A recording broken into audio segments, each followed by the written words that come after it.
Gabriel é um irmão, né? Irmão de vida, né? A gente se conheceu no ensino médio, a gente estudou junto em Recife, no Cefet de Pernambuco, e sempre pensando, sempre com ideias criativas, né? Desde adolescente que a gente tem essa ligação. A partir de uma experiência, né, em audiovisual, em som direto para audiovisual, que tanto eu quanto o Irla a gente desenvolve, né, a gente foi pensando no amadurecimento da temática e da abordagem, né, na perspectiva das paisagens sonoras, né. E essa oportunidade surgiu porque ele estava em contato com quilombos lá no Rio Grande do Sul, e eu moro aqui na Pequena África, né, que é a zona portuária do Rio. E sempre falando, a gente sempre trocava, enfim, telefonemas, sempre falando sobre essas trocas, né? Sobre enfim, a cultura afro-brasileira, né? Tanto daqui como do Rio Grande do Sul, de Recife também, e de Salvador, porque Gabriel foi criado em Salvador, né? Com o envolvimento com quilombos em Porto Alegre, né, eu fui, né, gestando ainda mais essa relação entre sonoridades e territórios, né? Então tudo veio muito do contato, da vivência, né, da coisa relacional, né, de ser uma pessoa de um outro estado num estado, né, bem diferente, né? Sendo que a gente estava trabalhando muito a perspectiva documental, né? A gente já vem trabalhando a questão do audiovisual enquanto uma militância, né? Uma forma de fortalecimento dos territórios negros, periferias, quilombos. Ele já tinha visto três territórios quilombolas, né? Que era o Camorim, Magé e a zona portuária, que é onde eu moro, que é a Pequena África. E a gente começou a trocar a ideia de quem seriam as pessoas, né, os personagens que a gente ia incluir, ia inserir no projeto. E essa troca foi interessante, porque eu já moro aqui há algum tempo e ele não tinha esse conhecimento aqui, né? Só que como ele é da Frente Quilombola, lá do Rio Grande do Sul, ele pegou um contato com algumas pessoas de lá que pediram para ele falar, né? Pediram para ele falar com algumas pessoas daqui, e eu também trouxe algumas pessoas. Então a gente casou os contatos, né? Ele veio com a Catiúcia Ribeiro, que ela é do Quilombo lá de Magé, veio com essa referência, né? E Catiúcia é uma grande figura, né? Todo mundo conhece. E no Camorim a gente conheceu o Paulinho, que é um guia. Paulinho tem uma vivência do Camorim, né, que ele nasceu lá e ele é muito ligado àquela terra. E a Pequena África, que é a zona portuária, né, esse lugar cheio de mistérios, cheio de histórias mal contadas e histórias a resolver, né? E eu acho que também estar no Rio de Janeiro, estar em outro espaço, né, redescobrir o Rio, redescobrir outros lugares pelos quais eu não frequentava tanto, foi bastante interessante, né? Essa questão mesmo de mapeamento, né? De ter uma ligação mais forte com o território, né? E, né, ampliar um pouco no sentido que a gente pensava muito na perspectiva do quilombo, né? Trabalhar quilombos, mas a gente viu que nas localidades do Valongo, do Quilombá e do Camorim, né? Tem uma história de presença né, territorialidade negra, né, de presença negra mais forte. Então a gente ampliou para contemplar um pouco mais a questão dos territórios negros, né, das afirmações, das questões dos apagamentos, foi muito importante. Uma das coisas assim que eu acho que também mais mudou foi, na perspectiva da abordagem, foi a maneira como a gente se colocou, né? A gente ainda vinha muito com... Mais o sentido documental da coisa, porque a gente é muito ligado ao documentário e tal, só que a gente foi vendo no decorrer da pesquisa que não era isso, que o objetivo da gente não era encerrar um assunto, né? Era, na verdade, começar um assunto. E aí aconteceu uma transformação, que foi lá no Quilombo de Magé, e a gente enfim, descalço no terreiro, trazer o que a gente sentia para a obra e não, enfim, um sentido documental da coisa, e mais experimental mesmo.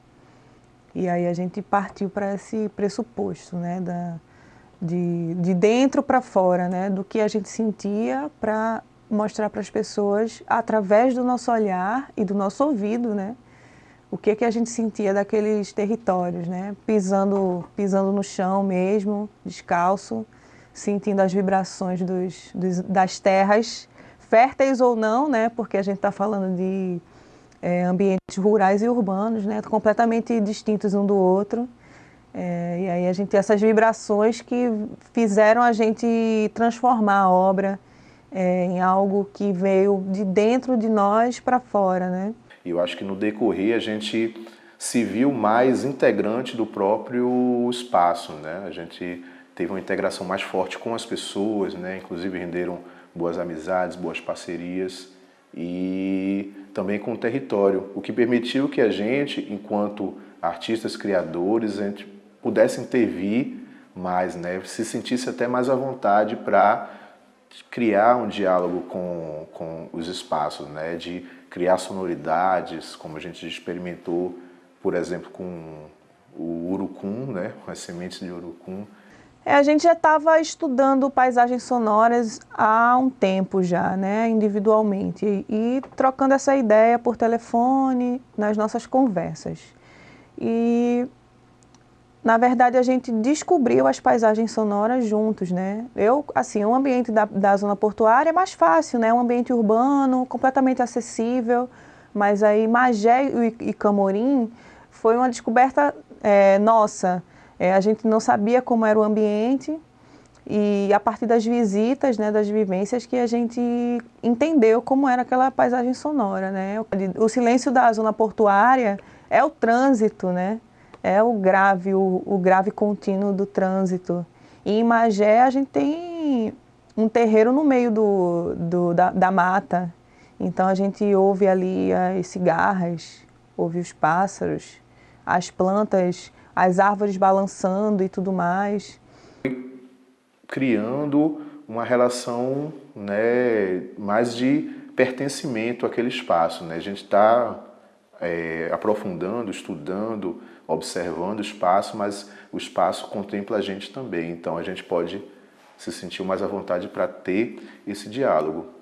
E isso acho que gerou uma série de caminhos, né, para a gente trabalhar o nosso ambiente sonoro, né, que acho que foi muito, a gente estava muito forte na questão do design de som, mas aí a gente ampliou um pouco a coisa das cartas, das cartografias mesmo, né, e eu acho que teve um equilíbrio mais forte vamos dizer, no lado do design gráfico mesmo da história, né, então acho que ficou um pouco mais equilibrado, né, a dimensão visual com a dimensão sonora, né. Eu acho que isso aí vai ser perceptível no processo. A gente pegou uma característica, né, do lugar e fez disso a base da paisagem sonora, né, que é perpassada também por música, que cada lugar ele é representado por um instrumento, que a gente gravou no estúdio e tudo mais, com o Elias, que foi um dos convidados da obra, e os depoimentos, né, que são depoimentos bem pessoais também, não é nada documental, mas são sentimentos, na verdade, né?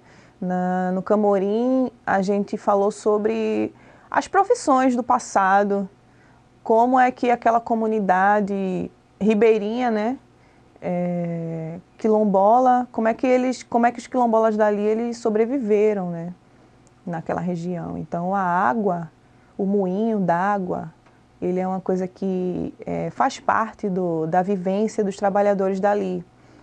E lá em Magé, a gente pensou muito nas plantas, né? Porque tem uma frase muito usada pelo povo de Axé, que fala, né, que sem folha não tem orixá. E a gente pegou isso para nós e a gente fez a liturgia das plantas, né? A gente foi viajando pelo ambiente e foi falando sobre as plantas medicinais, religiosas, litúrgicas mesmo, que existem lá em Magé. E lá na obra a gente vai ouvir essas plantas falarem, né? É mais uma camada de som ali dentro, né? E também teve algumas coisas que aconteceram no meio do caminho. Por exemplo, a gente chegou lá em Magé, ficou embaixo de um pé de urucum, e aí começou a brincar com as cascas do urucum, né, na mão, e viu que aquele som, ele parecia um som de água. E, pô, vamos usar isso também, né? Eu acho que o desafio de transpor para a obra foi muito bacana no sentido das trocas, né? Que a gente teve trocas com várias pessoas, né? Artistas, militantes, pessoas engajadas em diversas áreas, né? Como a Grace, da Casa da Tia Ciata, Antônio, do IPN, né? Thaís, que é uma cantora de samba, enfim, um pessoal muito bacana, né? Teve muito essa pegada de construção mais coletiva mesmo. Eu acho que isso foi bem interessante. Uma das dificuldades foi justamente agendar, né, a comunicação. Eu já no Rio Grande do Sul e o pessoal no Rio de Janeiro, fica essa coisa, né, de montagem à distância, né, de sincronização de horários. Eu acho que isso foi uma coisa forte também, né, mas foi bacana para a gente manter o elo, né, nesse percurso todo, né. Também a questão do sistema mesmo, né, de a gente bolar mesmo, né, toda a questão da quadrifonia, do dispositivo gerando camadas de escuta, né, também a coisa da ambientação, que a gente buscou ter uma coisa muito mais sensorial, mais imersiva do que mais interativa, assim, mais imersiva mesmo.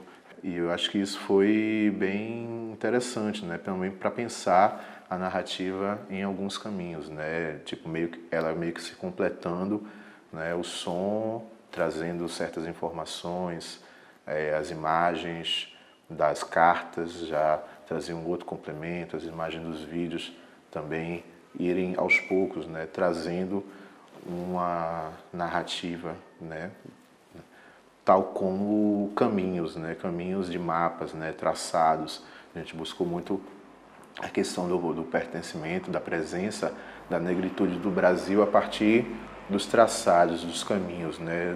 Os cruzamentos dão novas possibilidades de abordagem. O Ouvido Chão não vai ter fim nunca mais, porque a partir dele a gente vai fazer outros projetos, né, com o mesmo nome, e a gente pretende pesquisar outros territórios quilombolas. Então a gente tem muito trabalho pela frente, eu acho que esse trabalho é de uma vida mesmo, e pode ser até de outras vidas, inclusive. A gente agora vai montar nosso podcast Ouvido Chão, como se fosse uma revista, né? Uma revista de paisagem sonora, com muitas experimentações, e vamos levar para essa linguagem de podcast, que é a linguagem que, enfim, podcast é a linguagem do presente, né? As pessoas falam que o podcast é a linguagem do futuro, mas ele é a do presente.